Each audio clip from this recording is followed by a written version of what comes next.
Hi everyone, it's Jaymie here. I'm a soulful intuitive coach and healer for spiritual nonconformists looking for a different and customized way to design your dreams in a way that flows and harmonizes with who you are.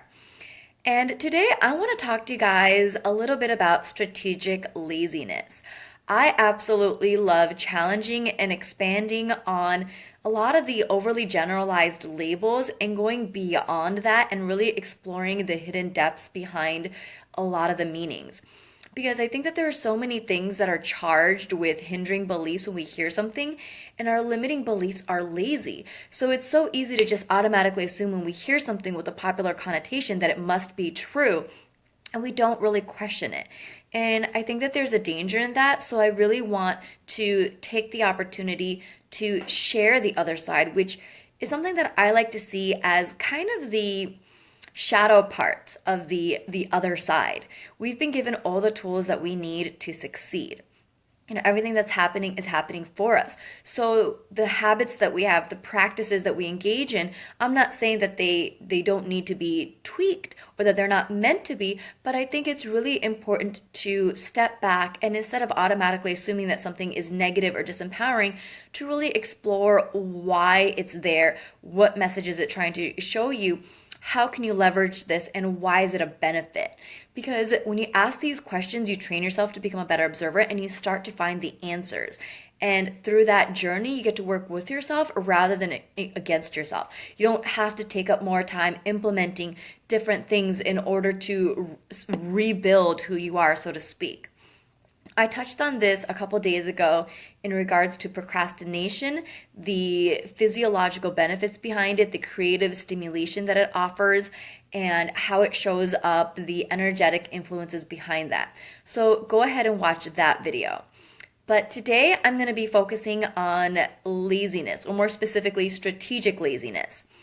You know, there's this idea that being lazy is bad, right? And that's understandable. But I think that a lot of us have this like default idea of what lazy is, and it's this exaggerated one-sided being lazy is doing nothing, sitting on your ass and not getting shit done. But that's actually a lazy thought. The truth is, being lazy can mean putting in minimal effort, which isn't necessarily the worst thing depending on what it is that you're working on, what you have to execute, how much time you have, how much effort you need to actually put into things in order to get your desired results. Being lazy can actually be really beneficial, and it's something that a lot of successful entrepreneurs implement. You know that saying, work smarter, not harder? That's a great example of that, right? Albert Einstein had never bothered to remember his phone number because he was like, that's not a good use of my energy and time.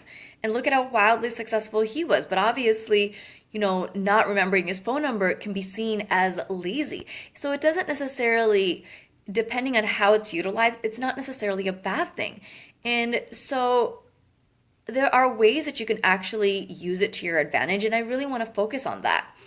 Rather than work smarter, not harder, which I think is a really important message, the spiritual version of that I really resonate with is minimum effort, maximum results.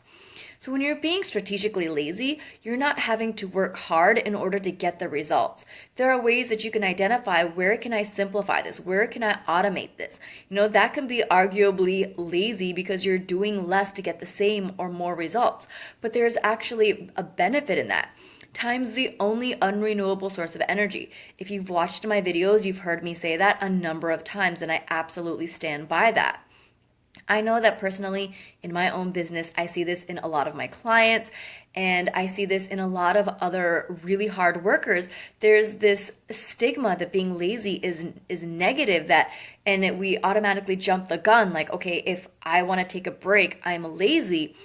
And it's not necessarily true. It's so important to identify what your baseline is. And this is something an ex of mine taught me, which I thought was just so enlightening. He's the polar opposite of me. He's a corporate guy. He enjoys his 9-to-5 job. He really likes that consistency. He thrives on that, you know, knowing that things are steady. And he told me one day, because I was really criticizing myself about being lazy and not working hard and all of this stuff, And he was like, Jaymie, do you think that I'm lazy because I take the weekends off? And I was like, of course not. You work hard. So that's 8 days out of the month that he's taking a break. And I'm over here criticizing myself for taking a break once in a blue moon. And he actually asked me when was the last time I took a break, and I realized, oh my God, I don't do that. And one of the things that I've really freed myself from is as a woman, I get my period 3 days out of the month, right? And I used to feel really guilty that I had to slow myself down or that I wanted to slow myself down during my period. And yet, I think a lot of us look at 9 to 5 employees and we don't think that they're lazy because they take 8 days off in a month. So why can't I take 3 days off in a month? And so it's just really important to really explore the kind of relationship you have with laziness before you label yourself as lazy. Because yes, there are some people who are lazy in a disempowering way, and this message isn't for you. This is for people who are being lazier and passing up the opportunity to do something that you want to do, something that you've said you wanted to do for a longer period of time.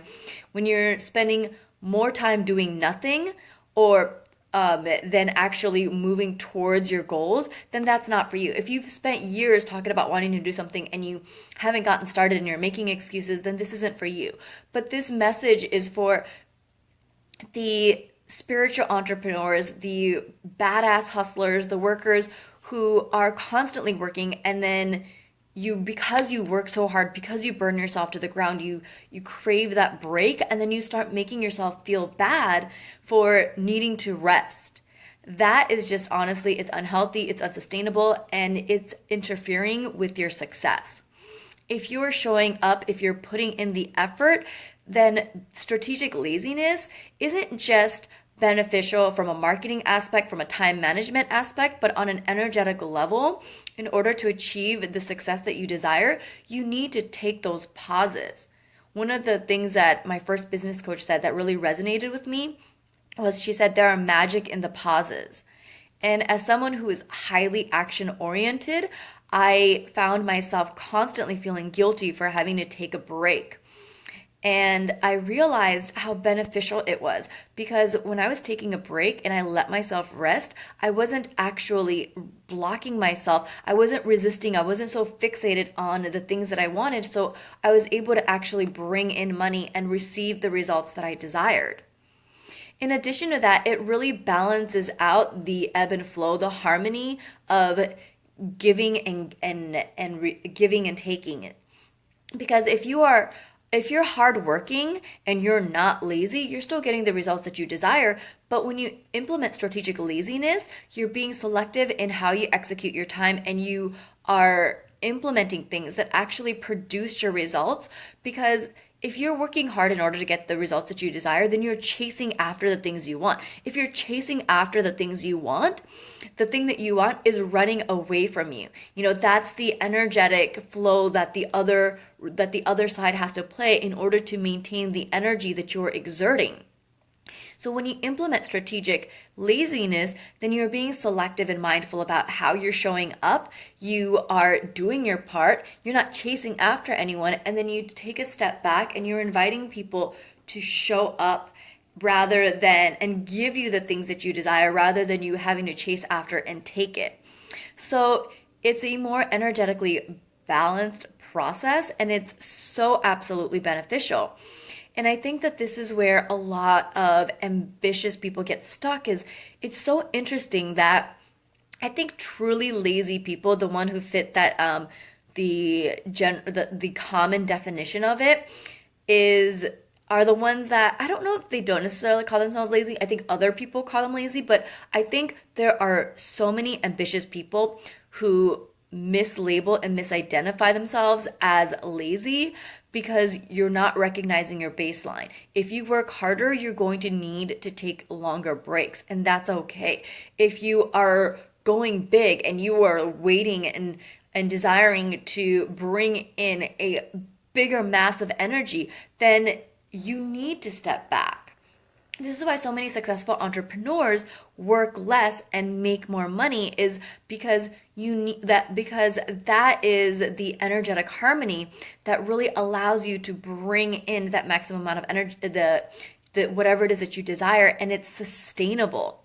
This is so absolutely important. So I want to invite any of you guys that are watching this video to explore the relationship that you have with laziness, especially if you have been one of those people who have criticized yourself for being lazy, because I want you to free yourself from that, and I want you to see what else is actually there. Because I really truly believe that too many people are just mislabeling themselves. And I want you to free yourself from it. I want you to identify, what is your definition of laziness? Do you think you're lazy? Do you match this definition of laziness? When has laziness benefited you? But going more deeply, I want you to ask yourself, like, what are the things that you've achieved? Like, look back on your schedule last week and ask yourself, what did you accomplish? And this is going to be really telling, because a lot of people who are constantly criticizing themselves of being lazy will, in order to keep that story alive that you're lazy, will neglect to see a lot of the accomplishments that you've actually had in your life. It's almost like there's like this blinder on, and you need to take it off, and you need to start seeing things for the way things actually are. And one of the things that I noticed when I started getting really serious about goal setting is I was great at setting daily goals. I was great at setting annual goals, even monthly, quarterly, but for whatever reason, my weekly goals just sucked. Like, the thing that whenever I decided this is what I'm going to do, for some reason, I just selected the most misaligned goals that weren't favorable for me to execute.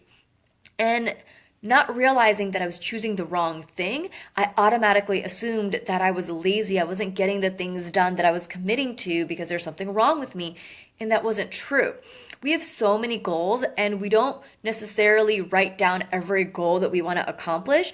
And I guarantee you, even if you don't accomplish the goals that you wrote down, you are accomplishing other goals. So you need to start identifying and seeing yourself as someone who does these things. And so, for example, say last week one of the things that you accomplished is you did laundry. The more conditional you are, the more critical you are of yourself, the less likely you're going to give yourself credit for doing something as simple as laundry, right? But think about what would happen if you didn't do the laundry. Think about how backed up you'd be and how much of an inconvenience it is. So when you are trying to write down a list of the things that you've accomplished, don't limit it to the goals that you set for yourself. Just write down everything you got done and really tune in to the energy that comes up. Are you feeling resistant to giving yourself credit for something? And if that's the case, reverse engineer, what would happen if you didn't accomplish that goal, like the laundry. And when you realize that it actually has a great impact, then you know that that was actually a significant accomplishment. And it's about being unconditional. It's about giving yourself credit, recognizing where you work hard and balancing it out, recognizing that laziness is more than just the disempowering, overgeneralized label. It's about seeing the whole picture. And really tune into that. Ask yourself, what are some of the questions I said? Are you lazy? Is it true? What have you accomplished? What's your definition of lazy? What are ways that you can strategically implement laziness? Or if you don't respond well to that word, how can I simplify my life? How can I streamline things? How can I make things more automated? Because when you start to find the benefits behind laziness, you're going to be more forgiving and understanding, and you're going to realize the opportunity and the benefits that laziness offers you. And sometimes it's not always beneficial laziness, and that's okay. But there's laziness that's just the laziness is more than just the productivity measure. There's also an energetic version of laziness. There's a strategic level of laziness. There are so many different layers, and it's so important to identify which one you're referring to. When I first read the Jen Sincero's first book, You're a Badass, the yellow one, she invited us to write a letter to money. And I remember by the time I was reading it, it was around Christmas. And I'm a very action-oriented person, but I have to tell you, I was so scared of that I literally didn't wake up till 6 p.m. that day because I just wanted to avoid that task. Like it was really overwhelming for me. I ran away from home when I was 12. I had to start making money at an earlier age, and so my money story is really complicated. And I was terrified. The next day, I forced myself to go downstairs in the computer room to write my letter to money. And it was 10 p.m. and the keyboard was stolen. It was insane. Now, in my 20s, I would have pushed through that. I would have done other things, and then I would have risked getting sick. Because it's more than just showing productive results. You have to honor the energy behind the things that you do. There are so many different layers. My body was legitimately scared and terrified, and it was important for me to move through this. And it's so important to give yourself that permission. There's something else I wanted to talk about that I remembered as I was talking, but I need to remember what it is right now. Laziness. So I consider laziness, strategic laziness, to also be weaved in with procrastination, where it's basically allowing your ideas to incubate and refine. It's sort of an editing process, because if you're constantly an action-oriented person, you might have this rigid idea that if you're not doing something, you're automatically being lazy, when really there's such a benefit to to creating those magical pauses, right? And one of the things that I found is when I have an idea and I allow these strategic laziness to create space for them, it's literally like these meditative spaces that I create, which has saved me so much time and energy. Because when I come up with a product or an idea, something to launch, and I decide just right off the bat to do it, oh, my phone is dying. Right off the bat to do it, I don't really give myself the chance to really reflect on, is this the best way for me to do this? What are some ways that I can simplify this? Where can I be strategically lazy?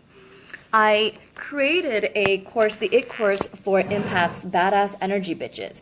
It's an 8-week group coaching program specifically for empaths on learning how to balance, navigate, and leverage your energy. And it launches live twice a year, but I have it as an evergreen funnel on Thinkific. And in the beginning, I thought, you know what, like, this is something I would like to launch maybe every 8 weeks, launch it for 8 weeks, give myself a 2 to 3 week break, and then launch it for the 8 weeks, and then give myself the break and just continue to recycle it. But I realize now that I'm more in alignment with launching it maybe once, twice, or 3 times a year. So it's really interesting how these things play out. And when you allow these strategic laziness, you give yourself that break so that you're not constantly just doing. It opens up space and opportunity for you to reflect on the things that you're actually wanting to execute, so that it's strategic and it's purposeful. And I really want you to think about how laziness is benefiting you. Because if you see laziness as a negative thing, then you're not seeing the benefits behind it, and you're not allowing yourself to fully experience the benefit. And I mean, why limit yourself to that, right? So comment below, let me know what your relationship is with laziness and how you want to expand upon it, ways that you can implement strategic laziness and simplify your life. Thanks so much for watching, you guys. Bye!